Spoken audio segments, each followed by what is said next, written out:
عليكم ورحمة الله وبركاته. الحمد لله نحمده ونستعينه ونستغفره ونؤمن به ونتوكل عليه ونعوذ بالله من شرور أنفسنا ومن سيئات أعمالنا. من يهده الله فلا مضل له ومن يضلل فلا هادي له. ونشهد أن لا إله إلا الله وحده لا شريك له.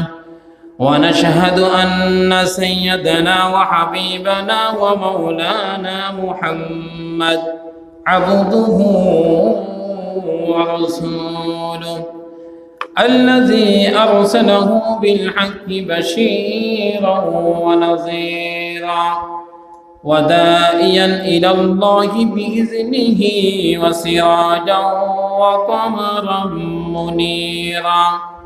فقد قال الله تعالى في كلامه المجيد وفرقانه الحميد: أعوذ بالله من الشيطان الرجيم. بسم الله الرحمن الرحيم. إن الله وملائكته يصلون على النبي يا أيها الذين آمنوا صلوا عليه وسلموا تسليما. صلى الله على سيدنا محمد وآله وأصحابه وسلم. صلى الله على سيدنا محمد وآله وأصحابه وسلم. صلاة يا رسول الله عليكم سلام يا है मेरा जो नबी अर्श बरी है मेरी मेराज यसरिफ की गली में सलातुन या रसूल अल्लाह सलामुन या अल्लाहुम्मा सल्ली अला सय्यिदिना मौलाना मुहम्मद व अला आली मौलाना فهو الذي تم معناه وصورته ثم استواه حبيب الباري النسمي.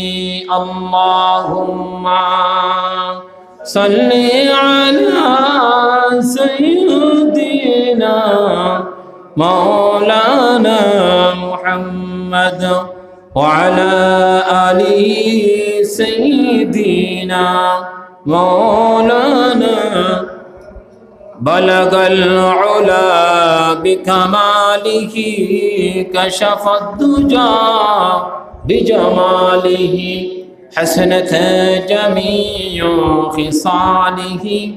صلوا عليه وآله. সম্মানিত আল্লাহ গদ মসজিদের মেহমান বিন্দুরা, মাইকের আওয়াজ যতটুকু শোনা যাচ্ছে, আবারও আলোচনার শুরুতে আপনাদের সকলের প্রতি অন্তরের অন্তঃস্থল থেকে মোবারকবাদ এবং সালাম দিচ্ছি। আসসালামু আলাইকুম ওয়া রাহমাতুল্লাহি ওয়া বারাকাতুহু।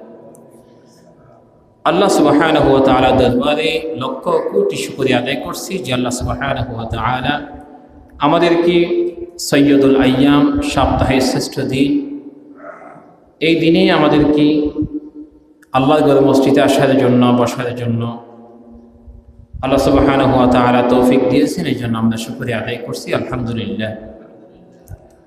লক্ষ কোটি দরুদ এবং সালাম পেশ করছি সর্বকালের সর্বশ্রেষ্ঠ রাসূল রাহমাতুল লিল আলামিন মুহাম্মদুর রাসূলুল্লাহ সাল্লাল্লাহু আলাইহি ওয়াসাল্লামের শানে। সম্মানিত হাজিরিন, এই মাসটি হচ্ছে মাহে শাবান মাস। এই শাবান মাসকে সামনে রেখে আল্লাহ সুবহানাহু ওয়া তাআলা যদি তৌফিক দান করে, তাহলে আল্লাহর কালামে পাক থেকে এবং রাসূল করিম সাল্লাল্লাহু আলাইহি ওয়াসাল্লামের জুবান মুবারক থেকে যে বাণীগুলি, হাদিসের বাণী থেকে কিছু কথা আপনাদেরকে বলার জন্য চেষ্টা করব। ওয়া মা তৌফিকি ইল্লা বিল্লাহ, রব্বি জিদনি ইলমা। সম্মানিত হাজিরিন, এই মাসটি শাবান মাস। শাবান মাসের মধ্যে যে কোরআন কারীম থেকে যে আয়াতগুলি নাজিল হয়েছে, তার মধ্যে একটি আয়াত হচ্ছে সমস্ত উম্মতে মুহাম্মদীকে আল্লাহ সুবহানাহু ওয়া তাআলা বলেন, হে আমার বান্দা, তোমরা সকলে আমার নবীর উপরে দরুদ পাঠ করো। সুবহানাল্লাহ।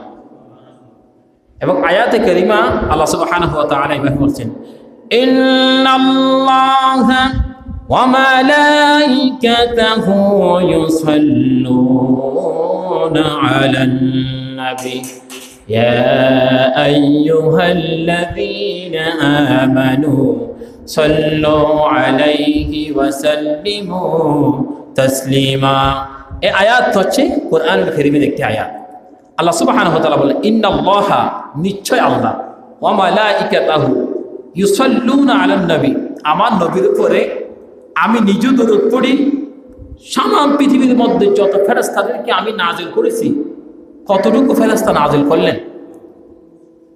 আপনি কি বাইতুল মুকাদ্দাস এমন একটি মসজিদ আছে, এই মসজিদের মধ্যে একটি ওয়াক্তের মধ্যে 50,000 রহমতের ফেরেশতা ঢুকে, আর এক ওয়াক্ত ঢোকার জন্য কোনো পারমিশন নাই। এতটুকু রহমতের ফেরেশতা আল্লাহ সুবহানাহু ওয়া তাআলা জমিনের মধ্যে সৃষ্টি করেছেন। এই সমস্ত ফেরেশতা যখন নবীর উপরে দরুদ পড়ে, তাদের দায়িত্ব হচ্ছে শুধুমাত্র নবীর উপর দরুদ পড়বে। আল্লাহ আমাদেরকে বললেন, আমি নিজে দরুদ পড়ি, তোমাদেরকে বলছি দরুদ পড়ার জন্য, এবং আমার ফেরেশতা জগত আমার নবীর উপর দরুদ পড়ে। সুবহানাল্লাহ। এরপর আল্লাহ সুবহানাহু ওয়া তাআলা বললেন,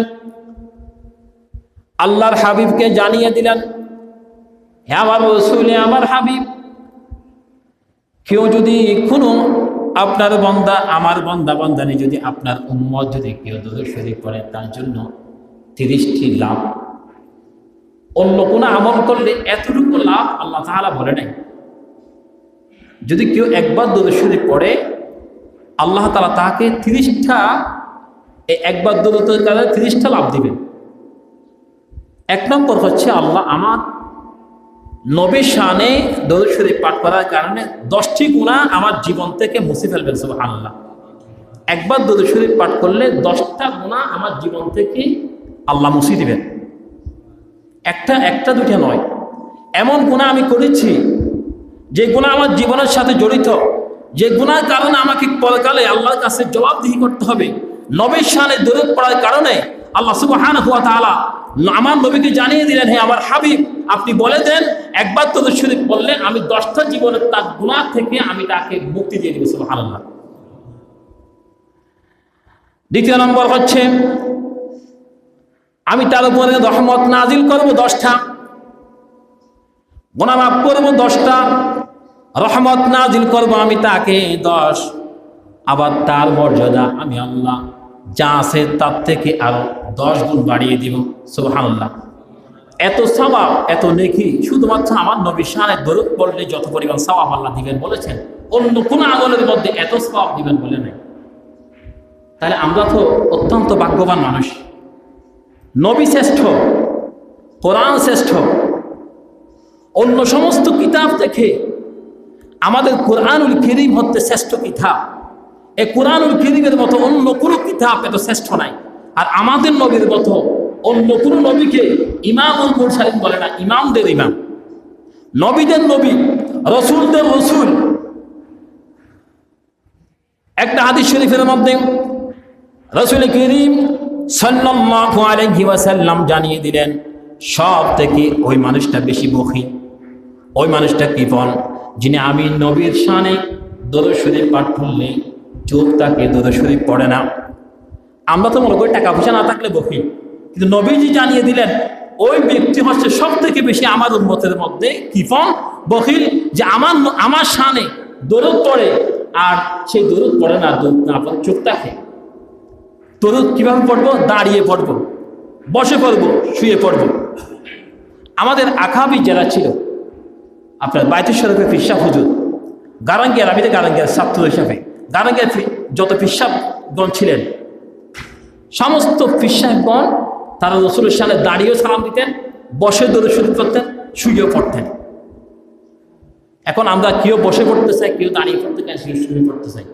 আমাদের ইচ্ছা থাকতে হবে, মহাব্বত থাকতে হবে রাসূলের শান এমন যে আমি আল্লাহ হচ্ছে রহমতুল্লিল রহমানুর রহিম, আর আমার নবীজি হচ্ছে রহমতুল্লিল আলামিন।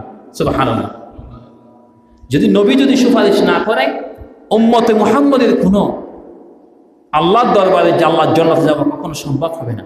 এই জন্য আল্লাহ আমাদেরকে বেশি বেশি দরুদ শরীফ পাঠ করার জন্য